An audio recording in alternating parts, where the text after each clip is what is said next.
হ্যাঁ sofa cum bed ওইটা কি ওই ঘরে খাটটা তুলে দেবো, খাটটা তো মজ মজ করে জোরে ঝামাচ্ছে। তোমার বিয়ের খাট কত বছর হয়ে গেল বলো? 30 বছর, 31 32 বছর। আমার বিয়ে 32 বছর না তাহলে 31 বছর, 30 পুরো 31 বছর। তোর 30 চলছে, তোর 30 হয়নি এখন তোর বিয়ে, এই তোর জন্মে 29 পুরো 30 চলছে। কাল 2 বছরের ভেতরেই হচ্ছে। কালকে বলো, কিছু বলবে? কাল কি হয়েছে, খুব বড় একটা বাজে জিনিস হয়ে গেছে আমাকে। আমি শাঁখা কিনলাম, দাম দর করে আবার কিনলাম, ঠিক আছে, শাঁখার দোকান। দাম দর করতে নেই শোনা কি হয়েছে, দাম দর করতে নেই আমি জানি, কিন্তু শাঁখাটা আমি কিনেছি কারণ হচ্ছে ওরা অনেক টাকা দাম বলছিল। আমি ওরকম শাঁখা নিয়েছি তারকেশ্বর থেকে, কত কমে কাও, মোটা ডিজাইন কত সুন্দর, তার জন্য আমি শাঁখা নিলাম। শাঁখাটা কি হচ্ছে, কালকে কাজে যে কাজ করে ও বাসন রেখে গেছে, ঠিক আছে, বাসন মানে মুছে, এই বাসন মেজে দুতলায় মাঝে, আর আমি ওপরে রেখে গেছে, দুতলা থেকে ওপরেই আসে রাখতে, ওপর থেকেই নিয়ে যায়, আর দুতলার কিচেনেই ও মাঝে, আর ওপরে এসে রেখে গেছে। আর এত জল ছিল, আমি এত জোরে পড়েছি, সবাই আমাকে হাঁ করে দেখছে। বাবু একটা হাতে, বাবু ওখানেই দাঁড়িয়ে আছে, কিন্তু বাবু আমাকে তুলতে পারলো না জানো, একটা হাত। আর অমিত হাঁ করে, অমিত বলছে আমি তো পড়ছো তুমি দেখছি, ও বলছে আমি তো দেখছি তুমি পড়ে যাচ্ছ, ও বসে বসে দেখছে, পুরো পড়ে গেছে, একটা হাতে শাঁখাটা পুরো চলে গেল। আমার কি মনটা খারাপ। আমি বলছি আমি শাঁখা কিনলাম কত শখ করে, সরু শাঁখা, মোটা তো সবগুলো ভারী ভারী, আর গেল জানো কালকে, খুব খারাপ লাগলো আমার। আর শাঁখা ছিল না নাকি? অনেকগুলো তো শাঁখা ছিল।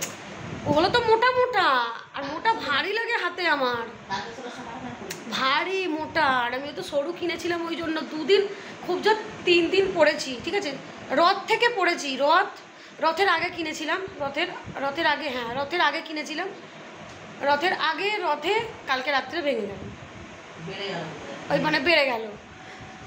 আর এখন এসেছি বাবুকে স্কুলে দিয়ে মায়ের কাছে দেখা করতে, বাবুকে স্কুলে ছেড়ে এসেছি। এত ট্রেনে ভিড় ছিল যে কি করব, কোনোদিন সাহস করে গাড়ি চালিয়ে এত দূর আসেনি তো। আর ওটা হচ্ছে পুরো জিটি রোড, পুরো হাই রোড, যেখান থেকে বড় বড় গাড়ি ট্রাক সব যায়। আমি যদি পারি তাহলে আসতে পারবো, বাট কোনোদিন আসিনি তো, ওই জন্য আসি না। ইচ্ছা আছে একদিন গাড়ি নিয়ে একা আসবো, যেদিন একা বাবু থাকবে না, মনটা শান্তি হবে, তারপরে বাবুকে বসিয়ে নিয়ে আসবো। কিন্তু আজকে ভাবলাম আসি, তবুও রিস্ক নিতে চাই না। কতবার গেছি আমি, একটা গাড়ি নিয়ে, ও একটা গাড়ি নিয়ে, বাড়ি থেকে, এখান থেকে আমি আমার স্কুটি নিয়ে, ওর গাড়ি নিয়ে গেছি, কিন্তু গেছি তাও মানে বুঝতে পারছি না যে অত তো আমি একা যাইনি না, ওর সাথে গেছি। এবার যখন একা আসবো, এসে যাব, তখন মানে শান্তি হবে যে হ্যাঁ আমি কনফার্ম আমি যেতে পারবো একা, পুরো একা, কারোর সাপোর্ট ছাড়া।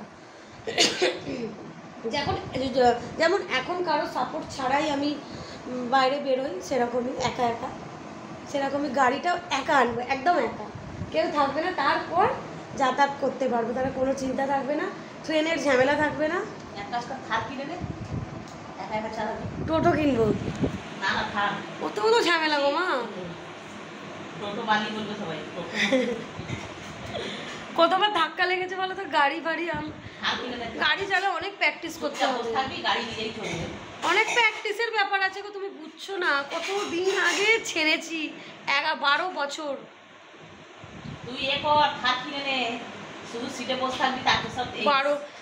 সাইকেলই চালাতে পারছিলাম না বিয়ের আগে, কত সাইকেল চালিয়েছি, কিন্তু যখন সাইকেলটা কিনতে গেছি রাস্তায় চালিয়ে আসতে পারিনি, হাঁটিয়ে আনতে হয়েছে।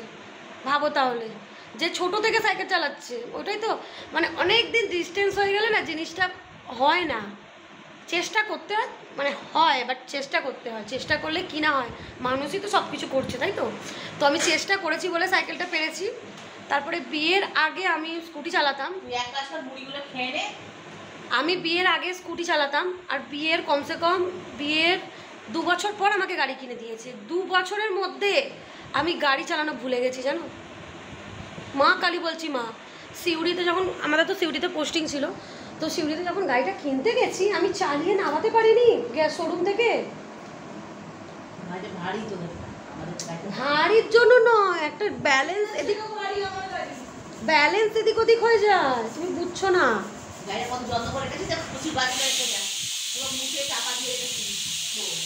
তারপরে আমি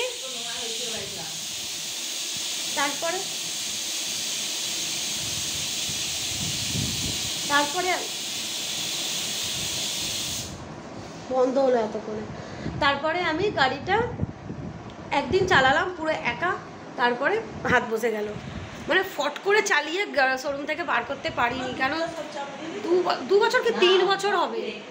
হ্যাঁ আমার তো, হ্যাঁ বাবু হওয়ার পর সত্যি সত্যি, হ্যাঁ 3-4 বছর পর গাড়ি কিনেছি বিয়ে। 2 বছর তো আমি শ্বশুরবাড়িতে ছিলাম, তারপর আমাদের ট্রান্সফার হলো। হ্যাঁ হ্যাঁ আমি ভুলে গেছি, আমি 2 বছর শ্বশুরবাড়িতে ছিলাম, তারপর আমাদের সিউড়ি বীরভূম ডিস্ট্রিক্ট ওখানে আমাদের ট্রান্সফার হলো। তো তারপর আমি সিউড়িতে গিয়ে গাড়ি কিনেছিলাম,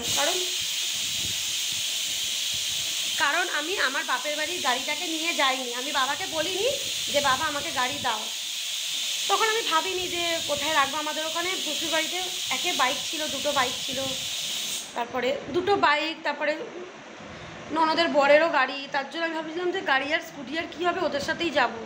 তখন আমি অতটা বুঝতে পারিনি, ওই জন্য বাবাকে বলিনি যে আমার গাড়িটা আমাকে দিয়ে দাও। বললে বাবা দিয়ে দিত যে আমার গাড়ি আমাকে দিয়ে দাও, ওদের গাড়ি ওকে কিনে দেবে, ওকে যখন দেবে বিয়ে। বললে বাবা দিয়ে দিত যে আমার গাড়ি দিয়ে দাও, কিন্তু বাবাকে বলিনি। হ্যাঁ বলিনি বলে আমার বিয়ে হয়েছে, বাবা গাড়ি বিক্রি করে দিয়েছে। কদিন পর বিয়ে করলো, বিক্রি করলো। আমার বিয়ের 1 বছর পর গাড়ি বিক্রি করে দিচ্ছে। যদি বাবাকে বলতাম মুখ খুলে, কিন্তু না, আমাদের না ছোটো থেকে একটা স্বভাব ছিল কোনোদিন মুখ খুলে কারোর থেকে কিছু চাইনি। কি আমার দাদু, দিদা, ঠাকুমা, নানি, মামা কারোর থেকে নয়, জীবনে কারোর থেকে কিচ্ছু মুখ খুলে চাইনি, চাইতে হয়নি। বাবা না চাইতে এত কিছু দিয়েছে, এত কিছু দিয়েছিল। এখন মা দেয়, মাকে কিছু না বলতেই মা সব কিছুই দেয়। যখনই আসি তখনই মা আমার জন্য কিছু না কিছু কিনে রাখে, কিন্তু বাবাকে আজ পর্যন্ত কোনো দিন কিচ্ছু চাইতে হয় না। বাবা এতদিন ছিল বিয়ের আগে, না চাইতে পেয়েছি, ওই জন্য আমরা কোনো দিন কারোর থেকে কিচ্ছু চাইনি। এই চাওয়া অভ্যেসটা ছিল না। যদি অভ্যাসটা থাকতো চাওয়ার অভ্যাস, তাহলে আমি বাবাকে তখন বলতে পারতাম যে তখন আমাদের টাটা সুমো, আমাদের টাওয়ারে গাড়ি খাটতো, তখন আমাদের টাটা সুমো ছিল, আরও অনেক গাড়ি ছিল। আমার বিয়ের সময় স্করপিও ছিল, বাবা দিয়ে দিতেই পারতো, বাবার কোনো গায়ে লাগতো না। বাবা তো নিজের মেয়েকেই দেবে না, তো আমি চাইনি। স্কুটি তো নর্মাল ব্যাপার, কিন্তু তো আমাদের অভ্যাসটা ছিল না চাওয়ার, কোনো দিনই চাওয়ার অভ্যাস ছিল না, কোনো দিনই নয়। কোনো দিন আমরা কারোর থেকে আজ পর্যন্ত, না আমি না সোনি, আজ পর্যন্ত কারো থেকে কোনো দিন কিচ্ছু চাইনি, কিচ্ছু না। কোনো মামার বাড়িতেও নয়, দাদুর বাড়িতে নয়, মামার বাড়িতে তো জীবনে কিছু চাইনি, কোনো দিন চাইনি। বাবা মানে ভরে ভরে রাখতো সব কিছু, এত কিছু ভরে ভরে রাখতো, মানে ধারণার বাইরে। বাবার মতন লোক পাওয়া মুশকিল। মানে যে মেয়ে, মানে আমরা কত ছোট থেকে গাড়ি চালাচ্ছি, মানে 9, 8, 9 তখন থেকে আমাদের বাবা গাড়ি কিনে দিয়েছে। 7-এ চালাতাম, বাট 7-এ যখন আমি গাড়ি চালানো শিখি তখন একটা দাদার গাড়ি ছিল, মানে দাদা বলছি সরি, আমাদের যে বেচারা মান্না, ওনার বউয়ের মনে গাড়ি ছিল না গো মা, ওই যেটা 7-এ চালানো শিখেছি, ওর গাড়ি তো রামগন্ত না, যাও হবে। কিন্তু গাড়ি চালানো শিখেছি বাবারই কোনো বন্ধুর গাড়িতে, ক্লাস 7 থেকে। তারপরে বাবা দেখলো যে এরা তো ভালোই গাড়ি চালাচ্ছে, এদের কিনে দিই।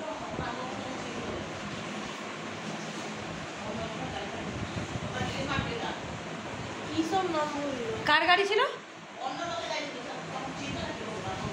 হ্যাঁ বাবার বন্ধু, মানে কারোরই হবে বাবার বন্ধু।